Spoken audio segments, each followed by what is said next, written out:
Le porc blanc de l'Ouest, issu de la fusion des races craonnaise et normande, est reconnaissable à ses oreilles tombantes sur ses yeux et sa robe rose. En 2013, on ne comptait que 75 truies. Cela reste un faible effectif pour cette race adaptée à l'élevage en plein air. Nous avons interviewé un éleveur et sa stagiaire sur la ferme du Fort-Réchou à Vieux-Marché. Je travaille donc ici sur la ferme de Fort-Réchou, donc au Vieux-Marché. On est deux actuellement travailler sur la ferme, donc moi et mon mari, donc Amy et Vincent Lefebvre. Première caractéristique, c'est une race qui est à croissance lente. C'est-à-dire qu'on va mettre à peu près 10 à 12 mois pour avoir un porc taille qui nous correspond, nous, pour l'abattoir. À peu près 100-110 kg de carcasse. Donc c'est une race croissance lente. Deuxième caractéristique, c'est une race qui est peu prolifique. Alors en moyenne, nous, on va être à 6-7 petits par truie. C'est-à-dire que ils vivent dehors, il n'y a pas de souci, ils sont jamais malades. Et du coup, pour nous, c'est vraiment un avantage en plein air.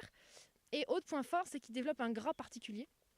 Et du coup, pour tout ce qui est charcuterie, c'est très intéressant. Les techniques d'élevage sont en lien avec les caractéristiques en fin de compte de l'animal, à savoir que comme c'est un porc à croissance lente, ça sert à rien de le mettre dans un bâtiment chauffé et de le nourrir le plus possible. Il va pas grandir comme il faut.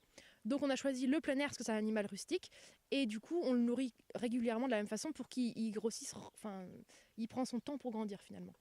Nous, on a choisi de travailler en vente directe, donc on veut valoriser au maximum la bête et donc on cherche un porc justement qui soit valorisable plus facilement en charcuterie et en viande.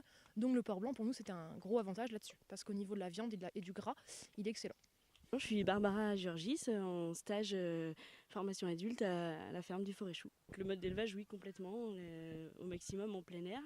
Après, la race est super intéressante au niveau caractère, au niveau gustatif. Le porc blanc de l'Ouest est une race ancienne qui s'est très bien adaptée au territoire breton. Sa rusticité convient bien à l'élevage en plein air. C'est par exemple le cas à la ferme du Fort-Réchou, où les porcs bénéficient de conditions d'élevage privilégiées avant d'être vendus directement aux consommateurs. Le lien avec le territoire proche s'en trouve encore renforcé par la présence d'une ferme pédagogique destinée à favoriser la transmission de ce patrimoine breton aux générations futures.